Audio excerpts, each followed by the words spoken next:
Hello, everyone. Welcome to the Know First, Act Fast, How the Land Use Initiative Supercharges Your Advocacy. Thanks so much for joining us today. My name is Christine Wendell. I'm the Director of Community Outreach with the National Association of Realtors, staff lead for the Land Use Initiative, along with my colleague, Hugh Morris, Manager of Community Development and Growth at NAR. And we are joined by a terrific lineup of experts. If you can go to the next slide. Tim Twardowski, partner with Robinson & Cole, NAR's Land Use Initiative consultant partner. Asher Chavone, Governmental Affairs Director with the Greater Lehigh Valley Realtors in Pennsylvania. Maria McHale, Governmental Affairs and Policy Director with the East Tennessee Realtors. And Michael Dobrow, Governmental Affairs Director with the Illinois Realtors. Their full and impressive bios are available in the resource section on the bottom of your screen, so be sure to click onto that. And one housekeeping item of note, you can submit questions to this amazing panel you'll hear from today at any time by clicking the Q&A icon versus the chat icon at the bottom of the screen. We're going to assemble those questions and we're going to get to as many as possible at the end of this webinar. Also, the recording of the webinar plus the slide deck will be sent to all registrants and housed on the Community Outreach webinar site, also found in the resource section. So without further ado, let's get started. If you can go to the next slide. So for the next hour, you're going to learn the purpose of the Land Use Initiative and the types of issues it covers, how to request an LUI analysis for proposed or newly enacted local or state measures, how to use these reports to educate and influence policymakers and stakeholders, strategies to strengthen your advocacy with expert insights, and real-world success stories from our panel and lessons learned from them. If you can go to the next slide. So let's start with the basics. The Land Use Initiative provides free expert legislative analysis of proposed and now newly enacted, if there's a chance for reconsideration, legislation and regulations that it could impact the transfer, use, or value of real property. If your association is facing a land use proposal that's confusing, fast-moving, or could significantly harm property rights, LUI delivers critical insights and talking points tailored to your concerns so you can advocate for your efforts. So what's new? The program now covers recently enacted laws as long as no public comment opportunity was available. That's really important. And local and state officials are open to amendment. So here's a quick look at what can be analyzed. Not going to read all these issues on screen, but in general, any type of zoning, general and comprehensive plan, rental regulations, short-term or long-term, growth moratoria, downsizing, environmental restrictions, so think setbacks and floodplain, impact fees, transfer taxes, signage, building codes, point of sale requirements, and so much more, again, as shown on screen. So how does this work? State and local association staff regularly come across harmful proposed measures. So what you want to do is review the Land Use Initiative site, also located in the resource section, to determine whether the proposed or recently enacted measure is eligible. That's really important, which means, is it a proposed measure and does it impact the transfer of real property? Easy way is to refer to the list on the LUI landing page. And you can also review all of the LUI reports created in response to proposed measures submitted since 1999 when the program was first put together. And that's going to give you a sense of the analysis provided as well as all the issues it covers. Next, state and local association staff submit the proposed measure through the LUI form, not through the email. It must come through the form that's on the website. It's pretty easy. Please note, and this is really important too, that outside stakeholders cannot submit the form. Only state and local association staff can submit to request the analysis. And the form you submit, once we receive it, is reviewed by NAR staff, either Hugh or myself, to determine whether it's eligible. And if you have a question about whether it's eligible, just reach out to me or Hugh for assistance. We're happy to answer your question. So the request must be received at least 15 business days before you need the analysis. That gives us time and our partner time to take a look at it and give you the analysis to help you lobby on the effort. And if the proposed measure is eligible, the request is then sent on to Robinson and Cole for analysis. You're going to receive a detailed memo with talking points, typically within 15 days. And the most important thing, do not forget to share your results with us once the issue is resolved. This helps us strengthen the program for others. And of course, more importantly, share your success with others. So it's my pleasure to introduce the expert behind the analysis, Tim Twardowski, the partner with Robinson and Cole. He's going to dive deeper into the intake process and actual work product you'll receive on their end once they receive the request from NAR. So Tim, take it away. Thank you, Christine, and thanks everyone for joining. As Christine indicated, I have been part of the Land Use Initiative program since my first day at Robinson and Cole. So I don't date quite back to the beginning of the program in 1999, but 2005. So I've got a 20-year history with the Land Use Initiative program. And it's one of my favorite clients by a long stretch. So I want to start by talking a little bit more about the Land Use Initiative process from the Robinson and Cole standpoint. Intake and initial steps. It all begins, I get an email from Christine, and she will let me know that a request has been submitted and approved, and that gets the ball rolling. And we will try to get back to Christine, refer, email and say, yep, confirming receipt, and then follow up with an email to the local association. The initial contact is really just to acknowledge receipt and also to set up a Zoom call. We used to do it the old-fashioned way prior to the pandemic, but since Zoom is so predominant these days, we do all of our interaction to the extent possible over Zoom. Which is nice. So we get to meet everyone that we're working with on the LUIs. We try to respond by email the same day, if not the same day, maybe the next day. And we try to schedule these calls or the Zoom meetings within 3 days or as soon as possible. Sometimes same day, sometimes within the next few days, depending on schedules and availability, etc. And the purpose of the call that we have over Zoom is twofold. We want to introduce ourselves, and for first-time users of the program, we will provide some background information in terms of how the program works, what we do. We'll talk a little bit about the timing in terms of where exactly is this proposal in the process. Has there been a first reading, for example? Are we still in the workshop stage? Things of that nature. So we can better understand a little bit more where things are, where it's headed, and what the timeline is in terms of when is this scheduled for a possible vote or a second reading, so that we can tailor the timing of our work to make sure that we're producing our memorandum in most cases in a timely manner so that you have it in time to the best of your abilities to either testify or create written testimony, comment letter, etc. But it really, we tailor the timing of our program to meet your needs. From there, we will maintain continued contact throughout the process. We ask folks if there are any updates, whether it's a change in the schedule, maybe there's a revised version of the ordinance or the statute that we're reviewing. We want to receive those so that we're obviously reviewing the current and most up-to-date version of the product. Step 2, the research and writing, that's kind of exactly what you imagine it to be.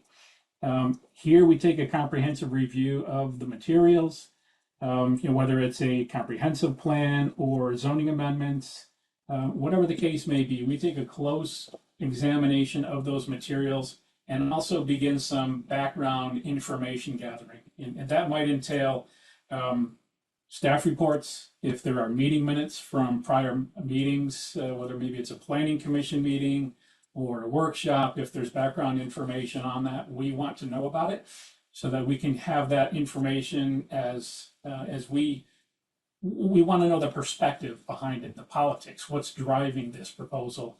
that can be important to not only shaping our analysis, but wanting to match up the issues and discussions, the items for discussion with really the politics and the motivations, to the extent that those are relevant.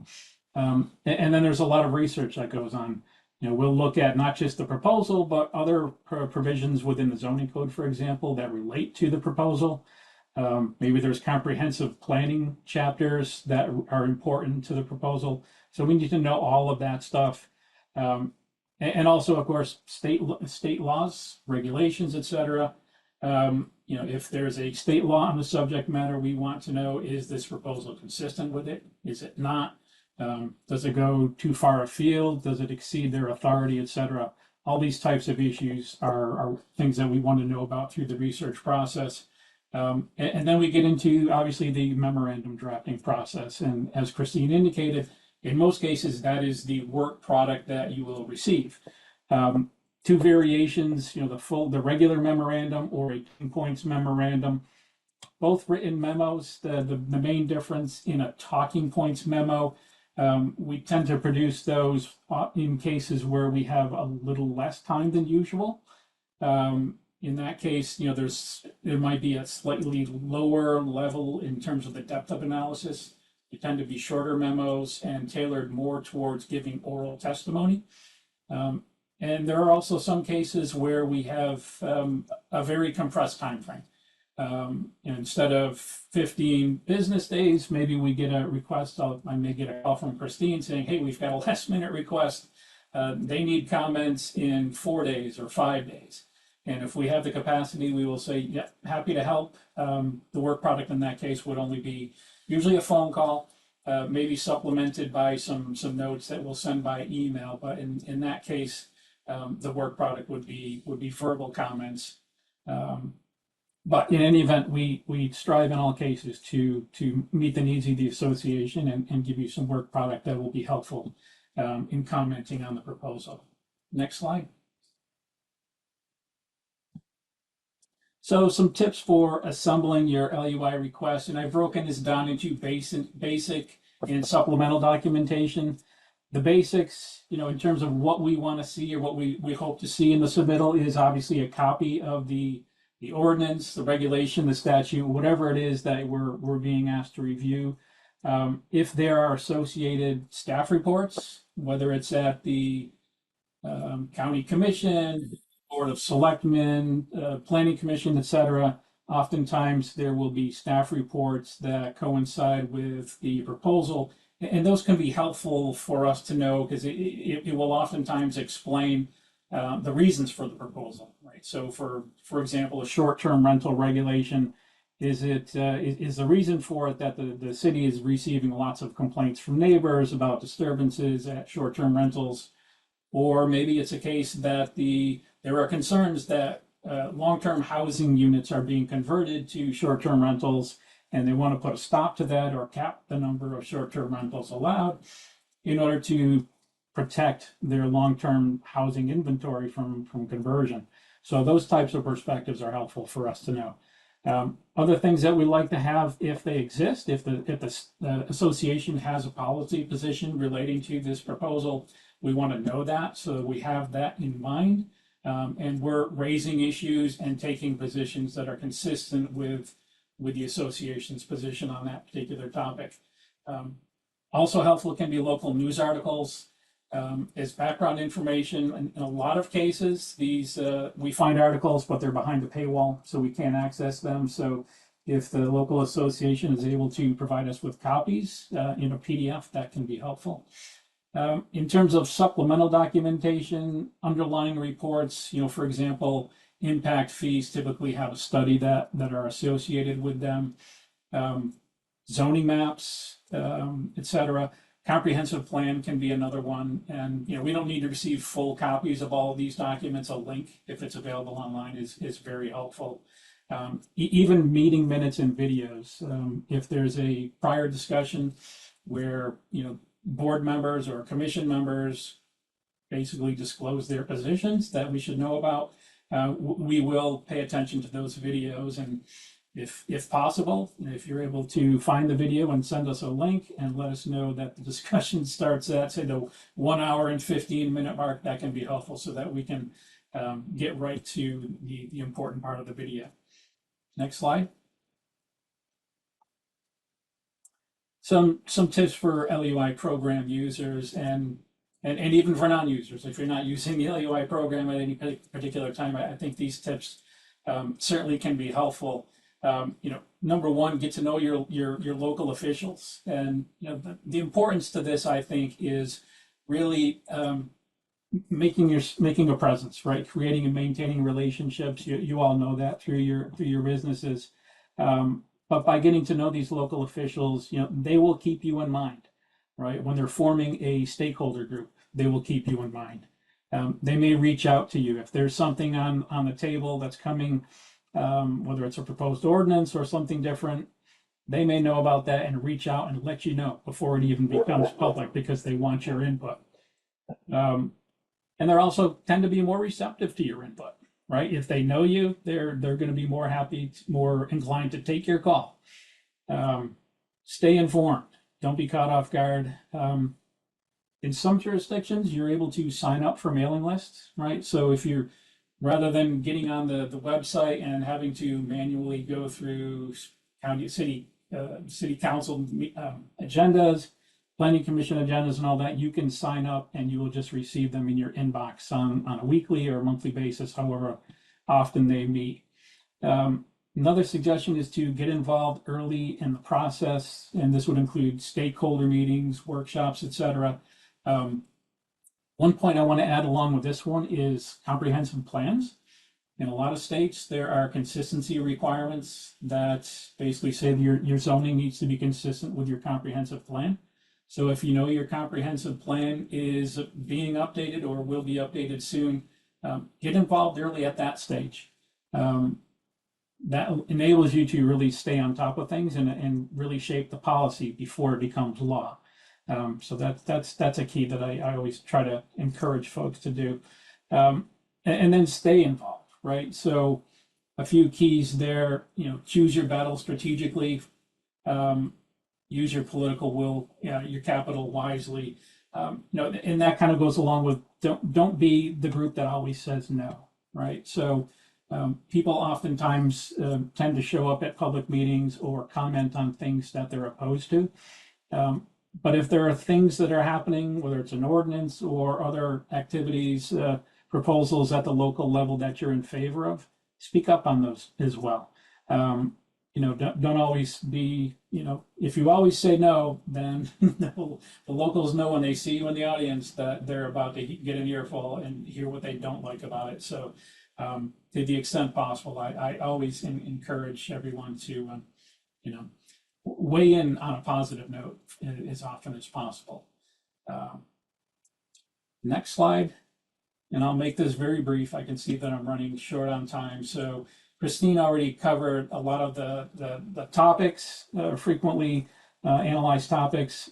One mentioned that, and I always go over this in the initial call with folks who are using the program for the first time, but one restriction on the use of the memoranda is that the original memo that you receive from Robinson and Cole has to be kept within the association, right? So oftentimes folks want to use the memo to create written commentary to the county commissions, the city council, for example. In that case, you can use text from the memo, but what we do is we'll ask you to please copy and paste text from the memo rather than just handing in the entire memo. And on request, we're happy to send you a stripped version of the memo that essentially removes all Robinson and Cole branding and other markers, land use initiative branding and markers. And that basically gives you, the analysis without any of the extraneous stuff that makes it easier for copying, pasting, and formatting, etc. Next slide. And the frequently analyzed issues. Again, Christine talked about some of this. So I'll just say short-term rentals, you'll see shows up there twice. For years, that was far and away the most popular topic in the Land Use Initiative program. Thankfully, I think it has dissipated to some extent. We still do get a lot of those, but not nearly as many as we did maybe 3, 4, 5 years ago. But we do handle a very broad array of land use and zoning topics, some of which you can see here, and many, many more. So with that, I will wrap things up and turn it back to Christine. Thanks so much, Tim, for the fantastic insight. Now it's time to hear from your colleagues in the field. They're going to share how the Land Use Initiative helped inform and strengthen their local advocacy. So it's my pleasure first to introduce Asher Chavon. He's again the Governmental Affairs Director at the Lehigh Valley Realtors, who will share how the LUI supported efforts to defeat an onerous rental regulation disguised as a landlord education initiative in the town of Easton. Asher, take it away. All right. Well, thanks, Christine. Good afternoon, everyone. Really excited to be here. If we can forward to the next slide, I don't think we need two of my faces on. Thank you. But unlike Christine and Timothy, who are veterans and have been in this industry a long time, I'm a relative rookie. So for better or for worse, I've had them on speed dial, which they can attest to. But as you can see here, we've had an issue in the city of Easton. They proposed a mandatory landlord training course, and to take a step back, being a new GAD, and I want to make sure this content is relevant to everybody on the call. My second day here, we had a deed transfer tax referendum fight come up on my second day, in Pennsylvania's third largest city, Allentown. So NAR, PAR were incredibly helpful with grants, issues mobilization grants to help fight that. I say all of that because that was a very public, very negative campaign, because that was a misleading referendum, and we needed to combat that publicly. And so there were 26 different news articles. We're on different radio shows. And I tell you all of this because that gives us leverage when we go forward with ordinances like this, that municipalities in the area know that, hey, if the realtors really want to make a big issue of this, they can. And so that allows us to approach these a little bit more tactfully. So on the left-hand side, you'll see dates just to show you how fast this program moves. Christine and Timothy mentioned, it takes a couple of days. Sometimes it takes, a couple of hours for this to come together. And I'll tell you why. But again, we saw that this program was proposed. If we could go to the next slide. Our first effort to try and defeat this and understand what this ordinance was to have the councilman in that proposed this. So we had them into our Government Affairs Committee. We talked with him about the program. If we could go to the next slide. You'll see about 10 days later is when they actually dropped the ordinance on their website, and they were going to discuss this at the committee meeting on the 24th.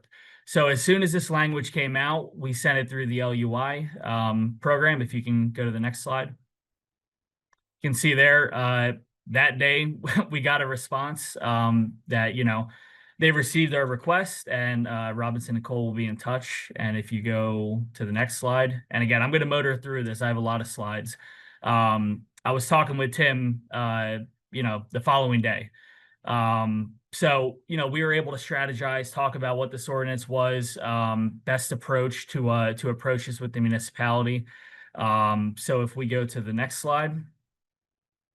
We were at the city council committee meeting where we, voiced our concerns about this. And again, we had it up briefly, but basically the whole point of this ordinance was that the city of Easton wanted to do a mandatory annual landlord training course.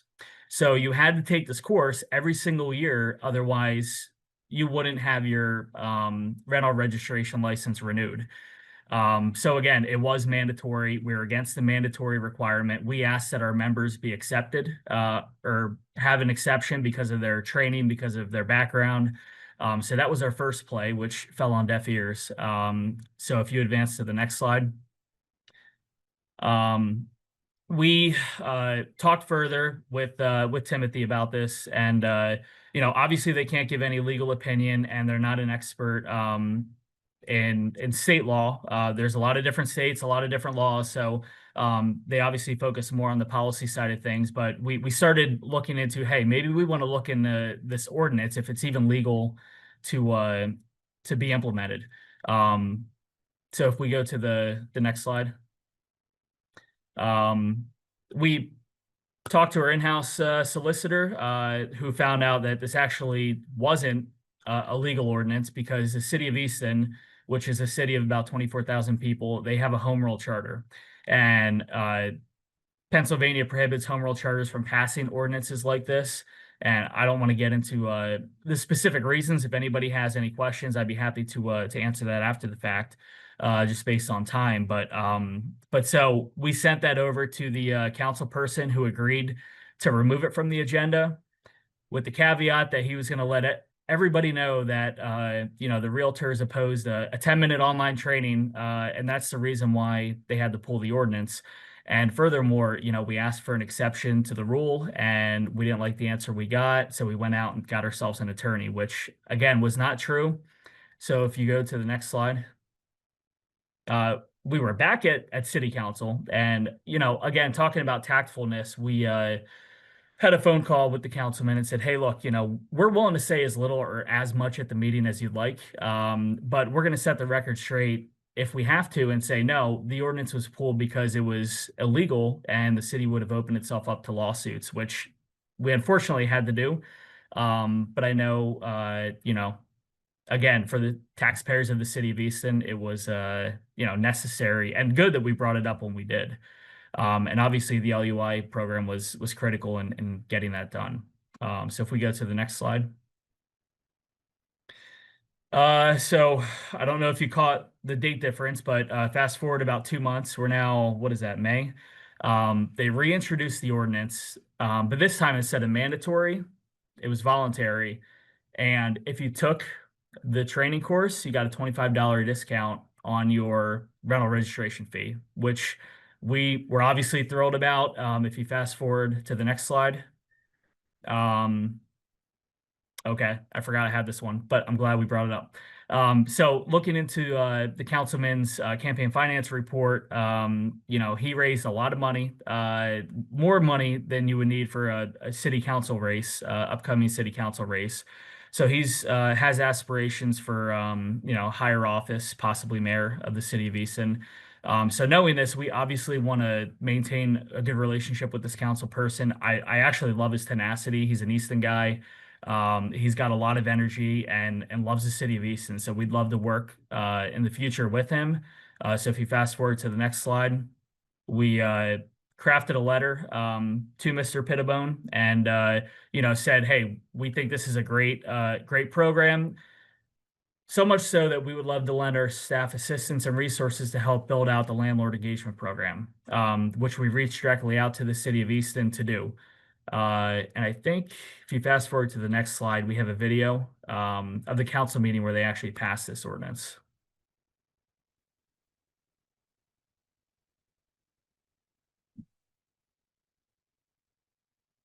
Mayor, I emailed, I'm just introducing for the record, but I emailed the council members yesterday, I believe.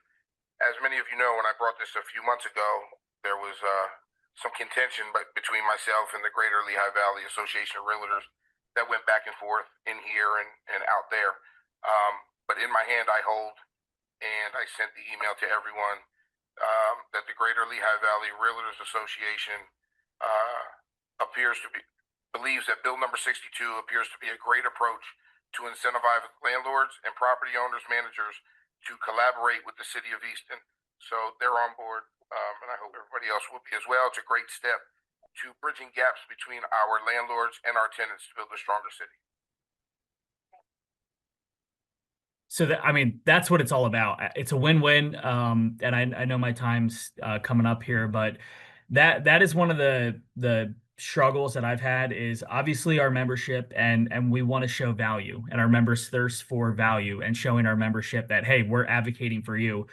But on the same token, when you have a municipality that works with you, it's that value versus tactfulness and effectiveness. And we certainly don't want to spike the football when somebody works with us. In the case of Allentown, like I mentioned, that was a very public battle and something that we were going to fight tooth and nail. But again, I don't think it helps to again spike the football when somebody's working with you.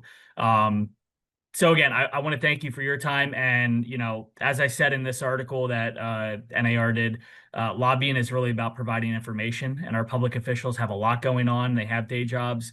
So it's really on us to provide them with the information they need. And the LUI program, and especially being a new GAD, understanding the ordinances and making sure that I'm not crazy, thinking this is a problem, and running it by Christine and Timothy has been instrumental. And I'll probably send 20 more to them this year. But thank you. I'll hand it back to Christine. Thank you, Asher. That was an amazing success story.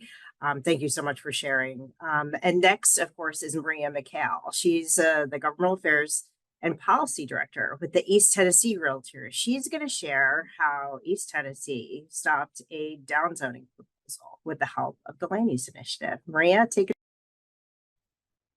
Hello, everybody. So happy to be here.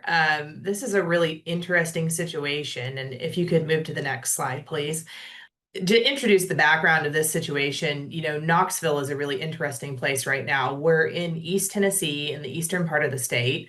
We're a big economic growth area, and it happened really quickly. And so previous to the pandemic, you know, I would have called it a little bit of a sleepier town. We definitely had some industry, you know, we've got some entertainment, we have a decent number of people here, but really after the pandemic, it took off as one of the top growth markets in the country. In fact, we've been among the top 5 growth markets in the country for real estate over the last 5 years. And so there's a lot of consternation locally. And I know that this will resonate with all of you because this is what you do day to day too, with residents who, you know, don't necessarily want to see change, and they're a little bit worried about what's happening in their community.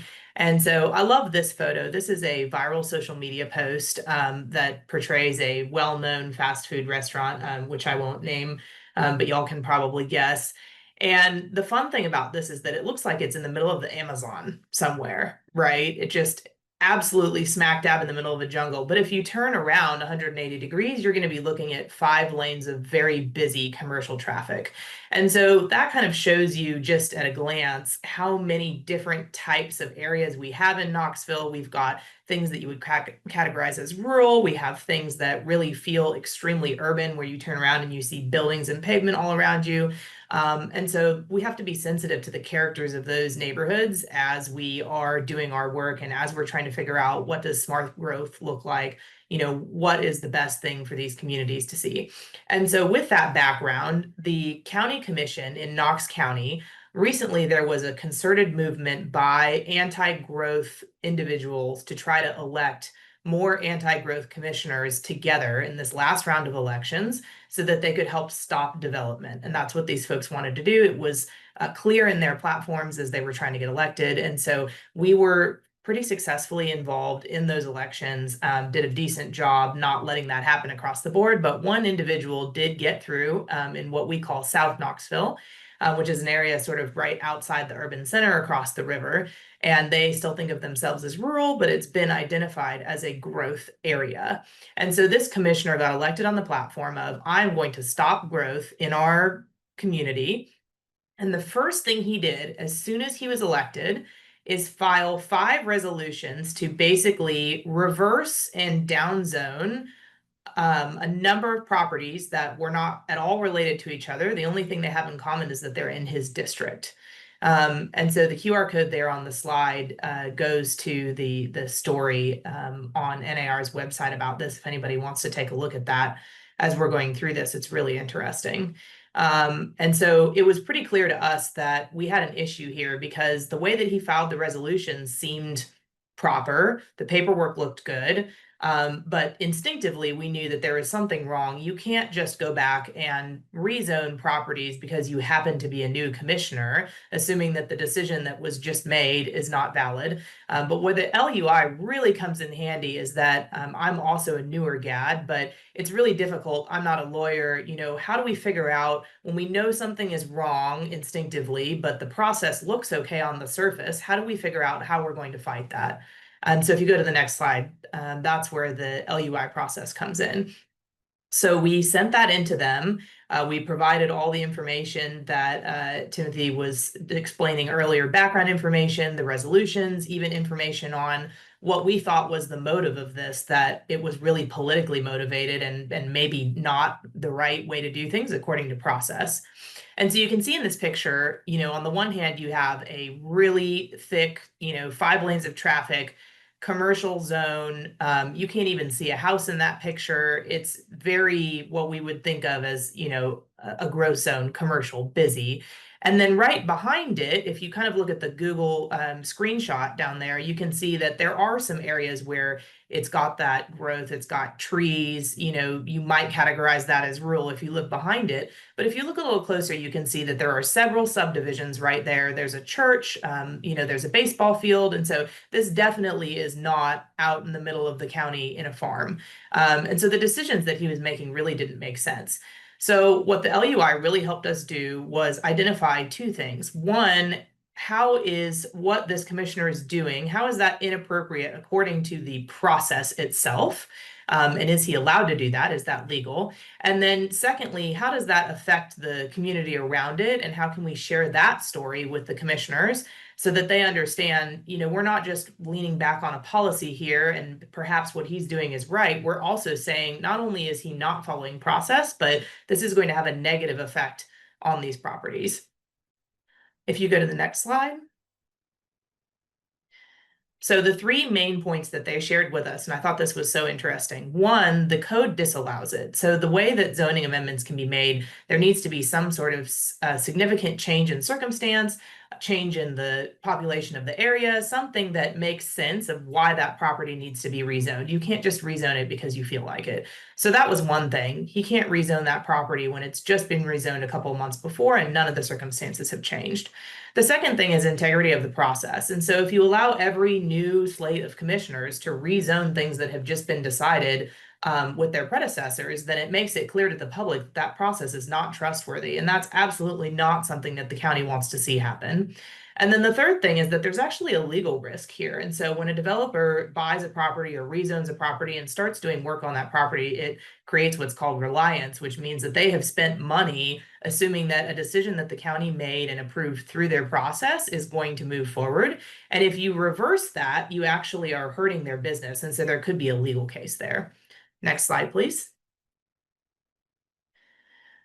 So the takeaways from this, how I think maybe it differs a little bit from Asher's situation is that we actually did not do this very publicly. The threat of the very helpful commentary from the LUI allowed us to say to the commissioners, and I called every single one of them individually to talk about this issue. You don't want us to go there. You don't want us to start talking about how the process is unreliable. We don't want to get into talking about political motivations for zoning decisions. Let's have a reasonable conversation about this. And we were able to talk to each individual commissioner, including the gentleman who was bringing the resolutions. We had a great conversation. He decided not to change his mind, but that's okay. And every other commissioner agreed with us, even though some of them don't like development and didn't want to see those things move forward. They agreed we should respect the integrity of the process and we should respect what we say we're doing here that doesn't have anything to do with partisanship and politics. And it's more about that decision was made using logic, following our process, and we need to uphold it. And so we actually didn't have to speak at this council meeting. We made those individual calls in private. They appreciated us notifying them and working with them.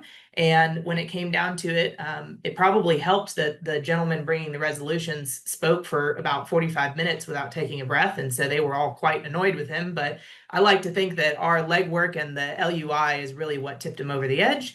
And they unanimously voted down his resolutions. And so it didn't even move forward to a potential rezoning. So that was a great success for us. And I think just an illustration of, maybe a little bit more subtle way that sometimes you can use these LUIs to help provide that information and that background, that credibility to them to be able to make a decision without having to turn it into a public discourse. And I think that's everything I have. So I'll toss that back to you, Christine. Thank you so much, Maria, just for sharing that successful effort. We really. And finally, Michael Dobrow. He, of course, is the Government Affairs Director with Illinois Realtors. He's going to share how Main Street Organization of Realtors' recent experience using the LUI to fend off steep increases in development fees in Lake County, Illinois. Michael? Thank you so much, and good afternoon, everyone. Maria and Asher, incredible presentations. Honestly, I feel like the band that has to go on after Elvis or the Beatles now. Maybe the only thing harder would be going on after Taylor Swift. So just shout out, kudos to you and everyone on this call. Thank you to NAR for being here and the support. It's always inspiring to be on a webinar full of people who are passionate about protecting private property rights and ensuring that our communities have stable and affordable housing. So here's our situation. Next slide, please. Next slide, please. So everyone assumes that all the action in Illinois actually happens in Chicago, but just north of the city in Lake County, an area with 700,000 residents, we were staring down some real threats to private property rights and housing affordability. In late February, a proposal appeared to raise permitting and development fees by upwards of 20%. And it wasn't just floating around. It was being fast-tracked by the chair of the Lake County Board of Commissioners. And this chair is known for keeping her caucus in line. She has a supermajority, and the members in it tend to follow her lead without much question. Some would even categorize this as just blindly following her. Her plan was to run this proposal through committee and to get it to the full board within days, rather than the weeks or months more common for an issue of this magnitude. It was essentially being set up to be rubber stamped, but our members were engaged. Next slide. When the agenda hit, I saw the item in committee, and we didn't wait. We sprang into action. We developed immediate messaging and began outreach, focusing on the real unintended consequence, that this proposal would make housing less affordable. Lake County has about 75,000 residents already spending more than a third of their income just to keep a roof over their heads. And we had receipts. We leveraged a housing report that we had commissioned with Main Street and NAR support that showed permitting was already on the decline in Lake County. And ironically, this was the same housing report that we worked on in partnership with the very county board. Among that housing report's conclusions, high fees and complex permitting processes were already major barriers to housing development and economic growth. So for the county to turn around and propose even higher permitting fees when their own data said not to was frankly rich. And speaking of rich, the AMI in Lake County is over $100,000 a year. Yet many families at that income level still can't afford to find a starter home or anything in that missing middle. But I digress. County staff said that the planning and development department was running an over $800,000 deficit, almost $1 million. This is honestly one of the richest counties and highest taxed in our state, and they're running a deficit of over $800,000. Our housing report also said that they weren't permitting enough in the first place. Or as one of our members perfectly put it, if you're not selling enough lemonade, the solution isn't to jack up the price of lemonade. So working with our local government affairs committee in Lake County, shout out to NASBAR and Main Street, we activated our networks. Members joined me in meeting with county commissioners, both in person and virtually, and they helped spread the message like wildfire. We even enlisted some of the board's loudest, most bombastic critics on social media. So we were definitely stepping up the pressure and not being super diplomatic. Really important, and thanks to the relationship building and RPAC investments, we had two strong allies on our board, one Republican and one Democrat, but they were badly outnumbered by the chair and her loyal minions. Our state association jumped in with the call for action, hammering the affordability message. Hundreds of messages were sent to county officials, a group that was just not used to this level of public scrutiny. It was literally shock and awe, and it definitely rattled cages. Commissioners who had been ignoring me suddenly found their devices blowing up, and a couple even called me back just to curse me out. I won't get into what they specifically said because it's not appropriate for work, but trust me, it was R-rated, which honestly, I wear that like a badge of honor and took as a sign that our outreach was working. We showed up at meetings, and especially on the day of the vote, to deliver public comments. That alone was another shock to the system. Again, this board was just not used to that scrutiny or realtors showing up in force. And I'm sorry, there's a bit of fog of war here, and I'm still recovering from some of the PTSD of getting into it with them.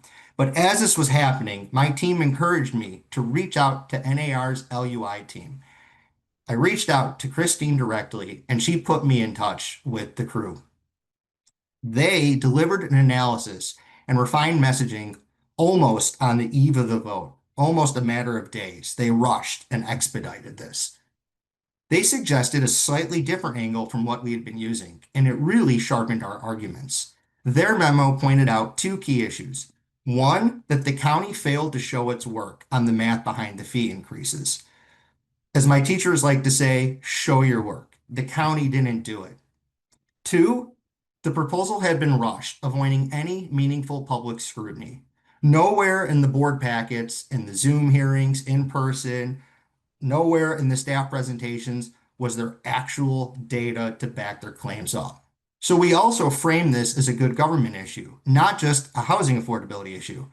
And that was really a game changer. From the memo, we also pointed out that fees had already increased to 12% since the last one-time hike in 2018, yet the county still claimed a deficit.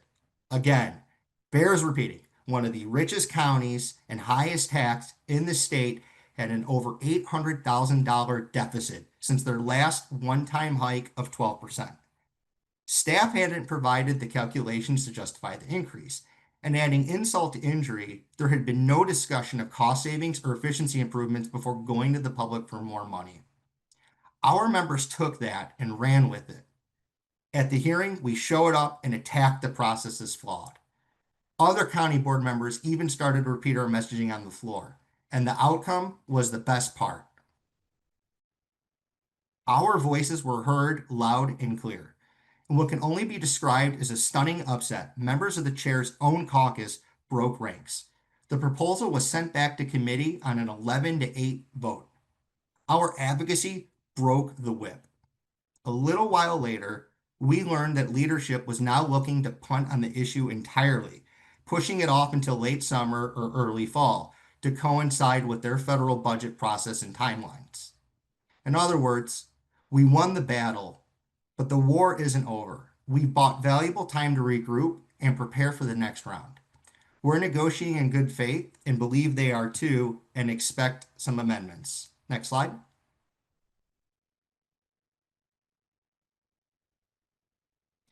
This success story could not have been possible without the support from NAR's land use team or engaged members who showed up. Thank you so much to NAR and to IR for providing us the ammunition to take this horrible proposal down. I'm going to kick things back over to you, Christine. Thank you so much, Michael, for that amazing story. And thank you, panelists, for sharing your amazing stories, your insight, and those powerful examples of how strategic use of the land use initiative can really directly help shape positive policy outcomes. We don't see questions in the Q&A, so let us leave you with a few next steps. If you can go to the next slide. Download the Realtor Party Resource Guide. This is your go-to resource for an overview of all of the resources discussed today and the grants and services available to you as a governmental affairs director, an association executive, or someone working in the capacity to help serve your members in the area of advocacy. So not only will you find access to the land use initiative, but issues mobilization, community outreach grants and resources, consumer advocacy education, advocacy everywhere, all of the tools that you'll need to help you successfully advocate. You've only heard one tool today, but please, search the Realtor Party Resource Guide along with the Realtor Party site and study the webinars that are available to you, the success stories to help you advocate for your success. If you can go to the next slide.